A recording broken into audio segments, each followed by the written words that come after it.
They worked hard for decades. They saved. They did all the right things. So why, when retirement finally came into view, why were they stuck? It's a story that I've seen far too often and one that I want to help you avoid. A couple in their mid-50s came to me. They were frustrated and they'd been following advice that they'd heard for years. Just max out your 401k. You're going to be in a lower tax bracket when you retire. You've got time. Don't worry about it yet. But now, less than 10 years away from retirement, they realized that they were not as prepared as they had thought. They had savings, but they had no strategy. They had assets, but they had no income plan. They were told they were doing everything right, but no one ever asked them the deeper questions or helped them see the bigger picture. They didn't waste their 50s because they were lazy. They wasted them because they were listening to outdated, generalized advice that just didn't apply to them. So let's do our best to make sure that that doesn't happen to you. Hello, I'm Scott Norris. I'm an investment advisor with Royal Fund Management, and I help people in their 50s and 60s build strategic, value-driven retirement plans that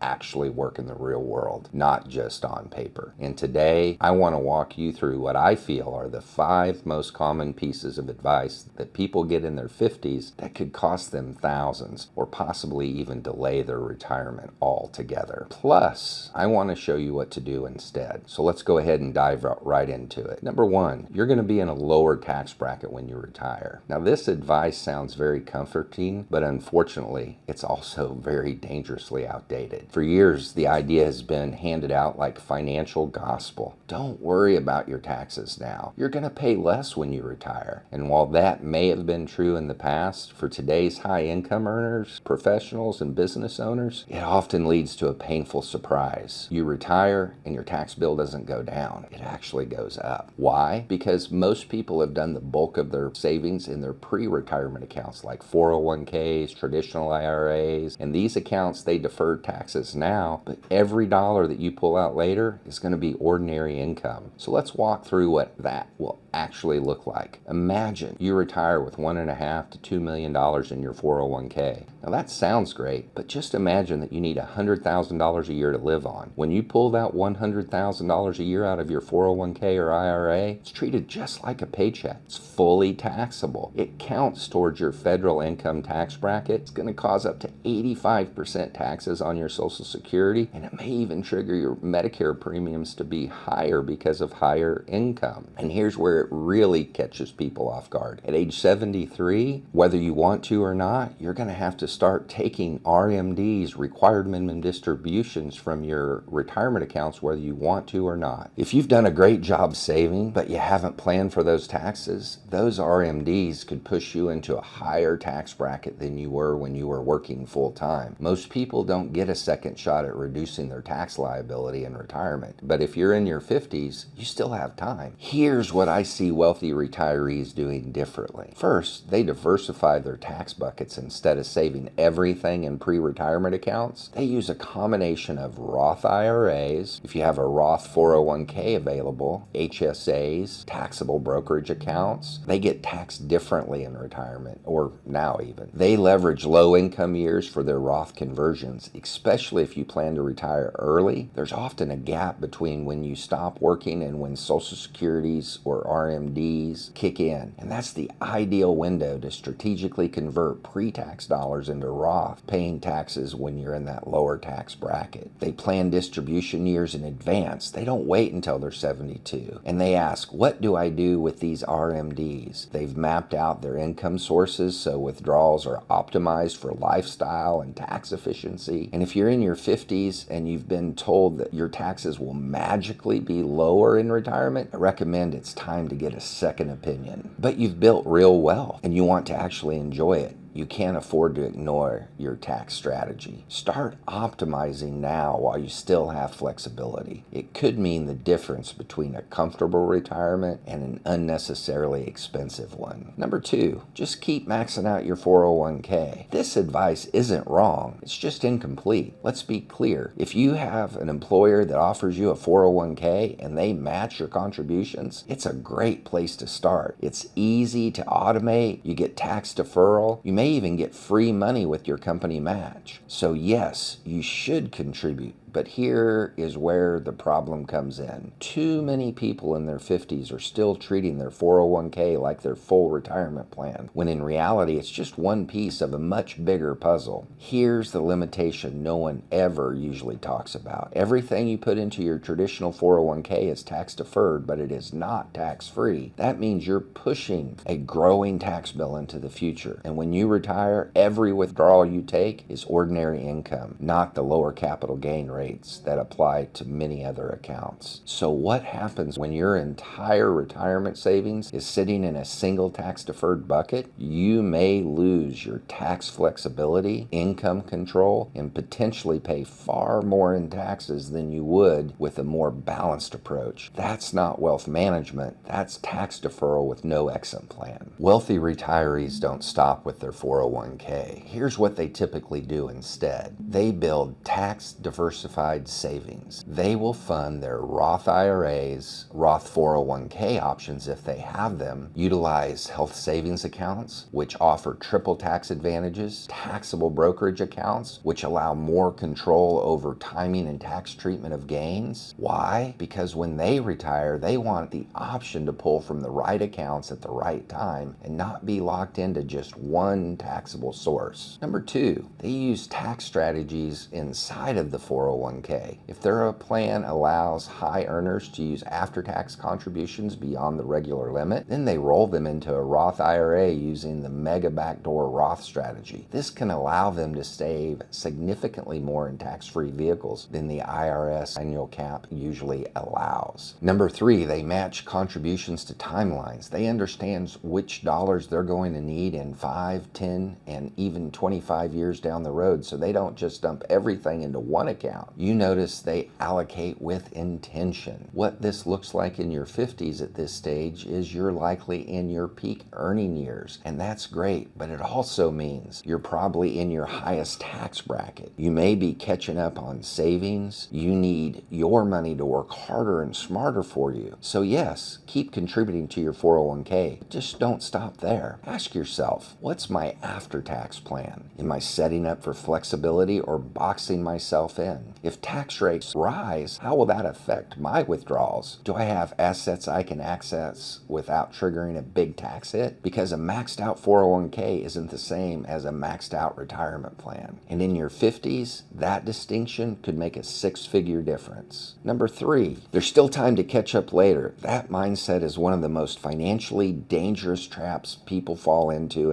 their 50s. Here's why. Your 50s are often your most financially capable decade. You may be in your peak earning years, you've built experience, maybe paid off your mortgage, and your kids are hopefully nearing financial independence. But while your income may be high, so are your responsibility. You're likely juggling college costs for your kids or financial support for your adult children. Your aging parents may need help. Businesses or real estate decisions come into play, and a lifestyle that's crept up with your income over the years. And because of that, many people think, I'll get serious about my retirement next year. We'll double our savings once things settle down. We've still got time, but here's the hard truth. Waiting can cost you options. Here's what often happens when people delay planning in their 50s. They miss the ideal window for Roth conversion, which closes quickly once RMDs begin or Social Security kicks in. They fail to build a tax-efficient withdrawal strategy, then they owe more in taxes than necessary in retirement. They underestimate healthcare costs, and they don't plan for long-term care. They retire without ever running a formal retirement income projection, so they don't know what enough really looks like until it's too late. And most importantly, they end up working longer than they wanted, not because they have to financially, but because they don't feel confident that they've done enough. What wealthy pre-retirees do instead is you won't typically see successful retirees wait until the finish line to check the map. They start asking smart questions in their early 50s while they still have time to adjust, optimize, and correct their course. They're going to work with an advisor to run multiple scenario projections. Best case, worst case, what happens if the market drops? They're going to stress test their portfolio and income plan under real world conditions. They clarify their retirement number based not just on age, but on lifestyle, tax taxes and health. They build a 10-year glide path, not just a 2-year scramble. And because they started early, they give themselves something money can't buy later, and that's flexibility. This isn't about fear, it's about freedom. You don't need to be perfect. You don't need to have it all figured out right now. But the sooner you look at the full picture, not just your savings, but your taxes, your income, your health care, and your vision, the more confidently you may be able to step into the next chapter of your life. Your 50s can either be a launch pad or a liability. And the difference isn't luck, it's planning. Number 4, don't worry about healthcare yet. You're in your 50s and you haven't started planning for healthcare in retirement. I recommend now is the perfect time. I get it. Healthcare isn't the most exciting part of retirement planning. It's easy to focus on investment returns, saving rates, or portfolio performance. But healthcare is often the single largest, most expensive thing you're going to have in retirement. It's also one of the most unpredictable. And what's worse, most people don't think about it until they're 65 when Medicare kicks in. But that's usually too late. Here's the reality. Fidelity estimates the average couple will spend $315,000 on healthcare in retirement, not including long-term care. And that number assumes you qualify for Medicare at 65. You don't experience a major illness. You don't retire early and need to bridge the coverage gap. So if you're 55 now, planning to retire at 62, that's 3 full years you'll need to cover your health care on your own. And premiums for private insurance or the affordable health care market, they can easily run $1,000 to $2,000 a month per person sometimes. And that's just the beginning. Once you're on Medicare, you're still responsible for your Part B premiums. If you decide to purchase a Medicare supplement, those premiums, or do you decide to go with a Medicare Advantage plan? You're going to need a prescription drug plan. You have deductibles, co-pays, uncovered services, and potentially long-term care, which isn't covered by Medicare at all, but it's a common misconception. If you haven't factored those costs into your retirement income plan, you could be underestimating your future expenses by 6 figures or more. Here's what you may see financially confident retirees do differently. They treat healthcare as a core part of the retirement plan, not just an afterthought. They plan in advance for early retirement by using things like COBRA, private plans, or the Affordable Care Act, subsidies, health share plans. They build in a buffer in their retirement income plan for out-of-pocket medical costs. They contribute to their health savings accounts in their 50s to create a tax-free healthcare fund in retirement. They evaluate long-term care options before age or health makes insurance expensive or not accessible at all. They stress test their financial plan against potential future medical costs and inflation. And more importantly, they don't wait until they need care to figure out how to afford it. What you should be asking yourself in your 50s is, if I retire before 65, how am I going to pay for healthcare coverage? Do I understand what Medicare covers and what it doesn't? Have I looked into long-term care coverage or maybe alternative strategies? Am I saving into an HSA or planning for rising healthcare costs now? Because waiting to plan until you're forced to act means you've most likely already lost options. Healthcare costs are rising, retirement timelines are shifting, and medical decisions don't always come on your schedule. The good news, a smart, proactive strategy today can help you save tens of thousands of dollars tomorrow and help you retire with far more confidence, clarity, and peace of mind. Number 5, retirement isn't just about the numbers. I feel this is one of the biggest myths about retirement and one of the most dangerous. So many people in their 50s are led to believe that if they just hit a certain number, that they're ready to retire. Maybe it's $1 million.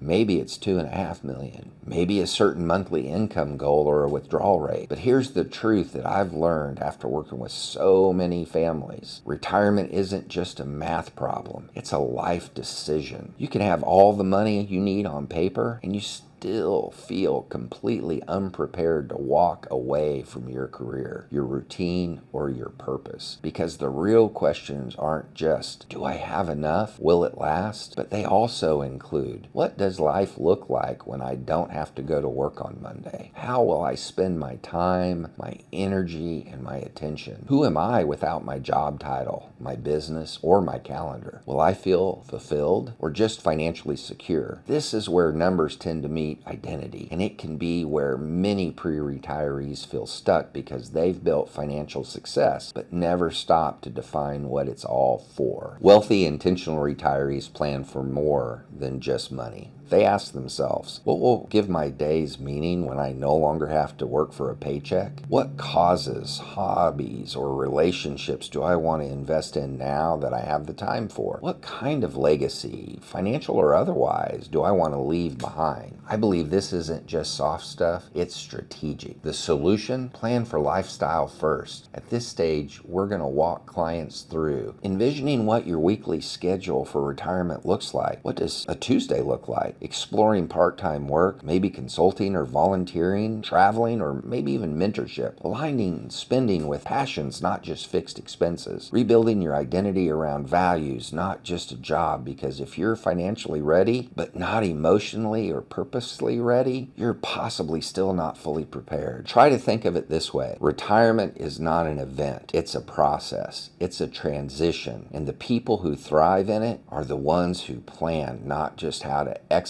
the workforce, but how to step into something better. So if you're in your 50s and you feel the weight of conflicting advice, now you know why. Retirement readiness isn't just about saving more, it's about building a strategy that aligns with your money, your taxes, your health, and your purpose. Because the truth is, most people don't fall short in retirement because they didn't earn enough. They fall short because they didn't listen to advice that was tailor-made for them. It was generic and outdated. But you can choose differently. This is your window to make the most intentional, most powerful decade of financial planning count. And the decisions that you make now are going to echo for the next 20 to 30 years of your life. So if you're ready to stop second guessing and start building a retirement plan that actually works for you, book a call with me using the link in the description below. And we're going to walk you through where you stand today, what's working for you, and maybe what's missing, how to design a strategy that protects your wealth, supports your lifestyle, and reflects your values. Because your 50s aren't a time to wait. They're time to get ahead with clarity, confidence, and the right guide in your corner.